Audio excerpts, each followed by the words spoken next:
I was running out of space on my phone. That's why the video is only 3 minutes long, the one before this. But I'm talking about, like, when we first met.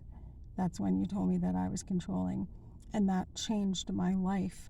It was something that was honest, but said in a respectful way, and it was the truth, and it was a risk that would offend me, but you said it anyway. That showed courage, by the way, and it changed my life because I thought about it, and I was like, oh my gosh, you're right. And I was mad at everybody who never said anything. And I knew, everybody knew I was controlling, but no one ever said anything. And so they robbed me of an opportunity to be able to change. And because of that, like I've gone this whole time, like, gosh, almost 20 years now, trying to be conscientious of that, among all the other things that have, the ways that I've grown from people being honest with me. And those are the people that I have the most respect for, the ones that, took a risk and said something that I needed to hear, that was not a very becoming trait about myself or whatever. And I'm doing this to you. I'm doing this. That's why I'm doing this, because I'm hoping that you'll be open enough to, open to the possibility that maybe what I'm saying is true if you self-examinate. And I don't think that you're a fool. I don't think that you're dumb. I think that you have to know all this, but I know that it's hard. I can't imagine what it's like in your shoes, honestly. But all I know is that if I am able to do the right thing, even in spite of how I feel, or in spite of the consequences that would follow because of peer pressure or whatever, less disappointing me. One of the biggest things that Nicole ever taught me was, if I have to choose to disappoint somebody or lie to somebody, don't choose to lie to my best friend at that time. And in your case, it's, if you have to choose between disappointing your mom and disappointing your kids, and in this case, this is actually pretty much almost ruining your kids' lives. I mean, really, honestly, this is every other person who's experienced what our kids are experiencing with our mess did not go on a good path. And the path got better, some it didn't. And very concerned for the signs that Javin and Jaina especially show that their path is not going to be a good path, Jay.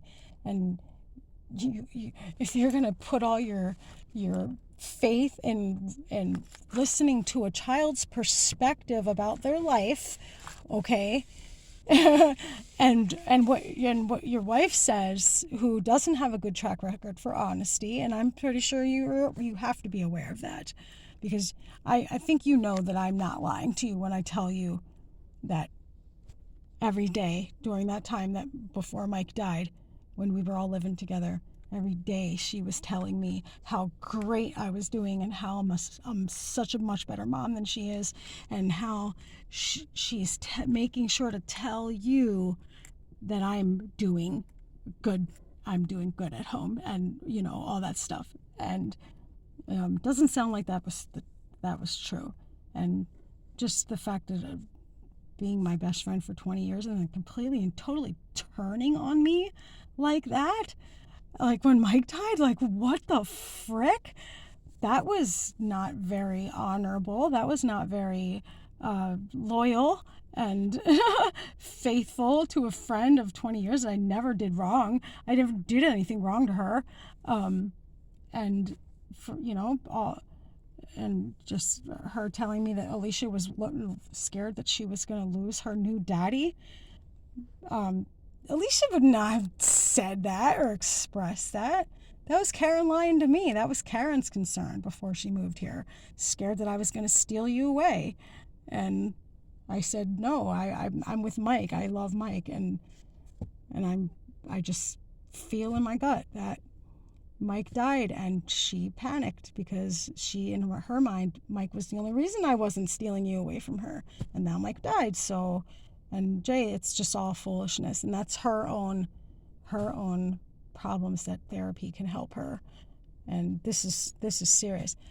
My heart's desire, okay, and it's unlikely, but I hope for big things, is that God gets a hold of her like a whole Holy Spirit, slain in the Spirit, her having revelations, her just falling to her knees, giving herself to Jesus like a real, genuine, get saved experience, being baptized in the Holy Spirit, and her feeling complete and total regret and remorse and shame and repenting, and her going to church with you, and you guys being this equally yoked couple, and her embracing me and loving our kids enough, and just just trusting that God would never take you away from her, and that he would not use me to do it. I gave you to her. Why would I take you back? Even if I fell in love with you, I would never try to steal you away from her, because I already proved to myself the kind of woman I am when I fell in love with Zach when me and you were still married. And I did not cheat on you. And I did not tell him. I did not want to tell him. And I told you, that's why I told you not to tell him. You're the one who betrayed me. And I feel like whether you consciously or subconsciously sabotaged what we had because of your mom or whatever, I don't know, but I have my thoughts and theories about some things. And the day that you happened to lock the door before you went to work, and then the day after, I have to bring this up, when I told you the day before, I know I'm gonna be sick tomorrow, Jay. I need help. I need you to ask your mom help. I need help from your family. And your mom said no and couldn't do it. And then the next day you locked the door, and you never ever locked the door before you went to work, but you locked the door that day, and Jonah was locked out, and I couldn't hear him because I was sick and I was in bed. And then he had to go to Jake's and this whole thing, and then your mom shows up and yelling at me over the bed, oh, she can come then. She was able to come then and freaking scold me. But I can't help but wonder if you purposely did that because you were already dealing with your mom and fearing your mom, and you couldn't handle the pressure from your mom, and so you were just trying to get rid of me because you couldn't deal with your mom, whatever, whether it was blatantly or subtly trying to tell you that you need to get rid of me because I don't believe that Jesus is the only way to God, so I'm going to lead you guys all to hell. Whatever, you know what I'm saying. I don't know. I can't help but think that. And whatever the case is, though, you know that I'm not a liar. Like when Charlie, I told you that stuff about Charlie, and she was telling you the opposite, and you did the right thing, and you did what I'm telling Javin that he needs to do. If you get in two stories from two different people, then you need to get them two people together face to face, and then usually the truth comes out, just like it did when you got me and Charlie face to face. And she's trying to lie, and then I was like, oh really? Well, this is, and then she's like, well, yeah, I lied about that. And that's and I would not lie to you. I'm not making this stuff up. I don't have to lie. Like, not, it shouldn't even have to like ever even come down to that. But I don't have, all I want is my kids, and they're mine. They're my kids. And I'm trying to be honorable, and I'm not trying to like fight you for them in an ugly way. That's why it's 5 years have gone by and our kids have suffered because I'm trying to like be patient and not do anything that's going to cause more harm. And that should say a lot to you about me. That should say something to you about the kind of person that I am. And you should think, well, I don't think it's the right thing to take somebody like that out of my kid's life. All I was asking for was to raise my kids the days that you worked. Why should Karen? She doesn't love them like I do. She doesn't have in her the things that our kids need from they need their mom. I was willing to live in a freaking tent on your property and live in an igloo on your property in the winter times just so I could see my kids every day. And you denied us that. And like, our kids we're so much happier when I was there, and they're happy. They're not happy anymore. You think they're happy because all they got is their phones? So yeah, their phones make them happy, and that distracts them. Take away the electronics and the Wi-Fi and the internet for a month at your house, and see what life is like, and you'll see how our kids are affected from not having their mom around for 5 years. There's no amount of therapy that you can give them that's going to help them, when the solution is giving their mom back to them. And whatever, you and your wife should go get some therapy and work through whatever issues it is, and maybe include your mom in that too. And I am not saying these things in an insensitive, condescending, sarcastic way at all. I am not. This is our reality. This is what I see as the problem. You have not corrected me to try to tell me that this is not the problem. So this is what I see and observe is the problem, because I sure as heck know that it's not me. And if it was me, then you should inform me so that give me an opportunity to work on it, or whatever the case may be. But these petty, like, little incidences that you want to like say is just, oh my gosh, we're going to get the kids taken away from both of us. The judge straight up told you that is not what would happen. They would not take, if an incident happened with me when I had the kids, and they would not take the kids away from both of us, Jay. Otherwise, they would have done that the first time when Mike died. And so trying to that's what gives you away as being deceptive, because we know that's not, that what that reality is, and that's not what would happen, and the fact that you would imply and have my brother and my mom thinking, and your mom and everybody, whoever, the counselors at school and the principal and all the teachers, and God knows what Karen has told all these people about me. But I know that if Karen talked to them, then they don't have a very good opinion of me because of what Karen said about me. And that's so messed up. And this is the stuff that I have to live with every day, the stuff that consumes me, knowing that these people in my kids' lives believe things about me that aren't true.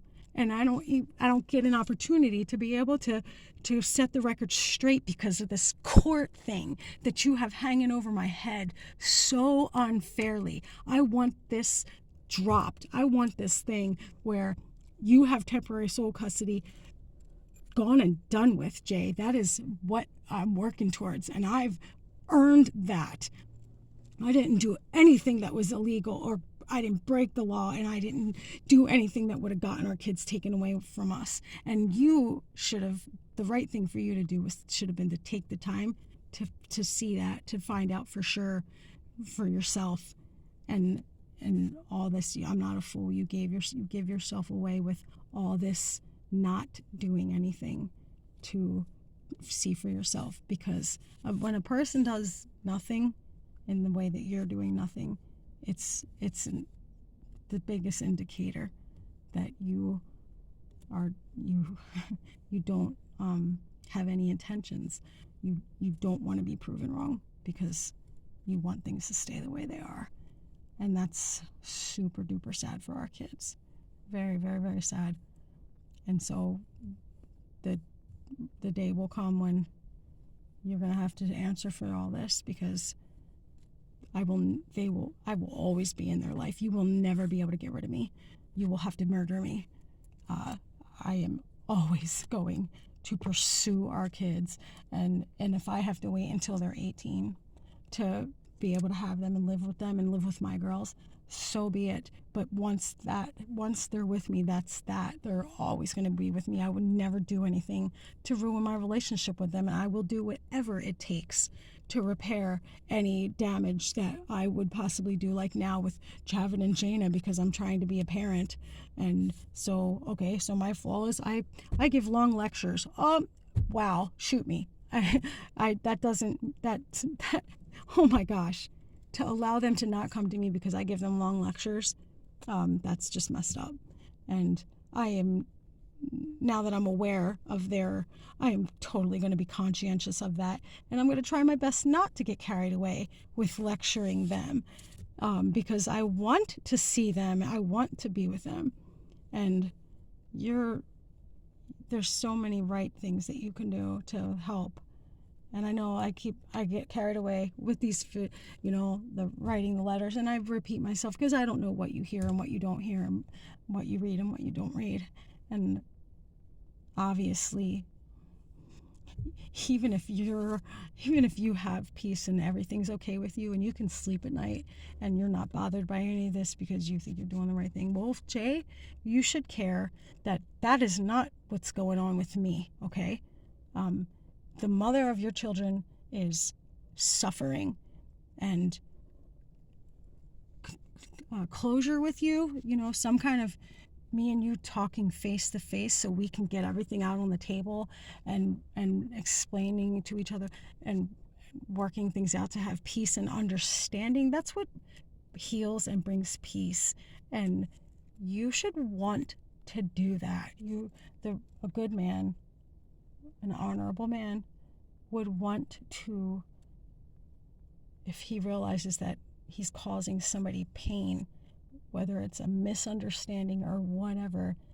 I know if somebody told me the stuff that I'm telling you, oh my gosh, I would feel so bad. I would never want to make somebody feel these feelings, and I would do whatever I could to try to help them to understand why I was doing what I was doing, or just clear up misunderstandings or whatever, because that's what I believe is the right thing to do. And I think that's what, like, my mentality and the way that I think and all this comes from my foundation with all the stuff that I learned from the Bible.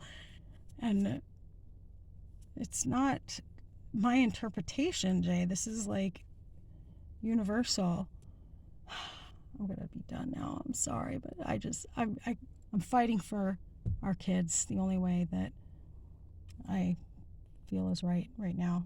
I hope you listen to this. It doesn't take any effort to listen to this. Put your earbud in or whatever while you're working, driving home. Listen to it twice. I mean, like, help our kids, please. Help us. Please. I just want to be your friend.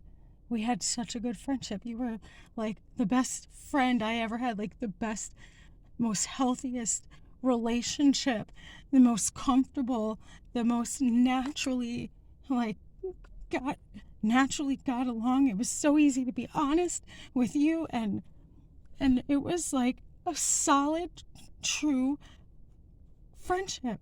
And I don't know why you don't want that. I don't know why you don't want our kids to see that. Why? If I did something, tell me and let me make it right. But if it's not me, and it's something on your end,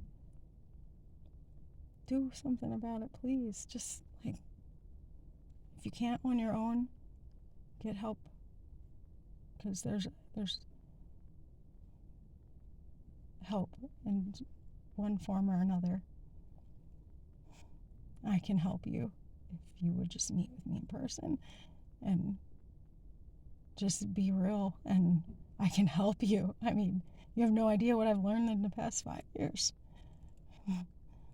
I hear when I have people in my life that I'm making a difference in their life, and they tell me I'm wise and that I'm honorable and a gift, and God has done that. God has made that in me. He's blessed me with like so many talents, and the more I use them, the more I get. And you saw that. You witnessed that. I'm not lying. That's. I'm not selling you that this is true right now. If it's not true, this is true. This is, and you can ask. I can tell you. I can give you names and numbers if you want to call these people to ask them if what I'm telling you is true. I would be happy to do that. I'd do whatever I have to do to prove to you that everything I'm saying is true. And if it is true, then like, for you to not do anything about it is not good. It's gonna hurt you more than it is now in the long run. Whether it's because our kids resent you, whatever. I don't want to see you go through that. I want us to all be friends. Because I am a good friend. And I thought I was being a good friend back when Mike was alive with you and Karen, but I didn't sabotage that. And I would love it to be better. I love you. Bye.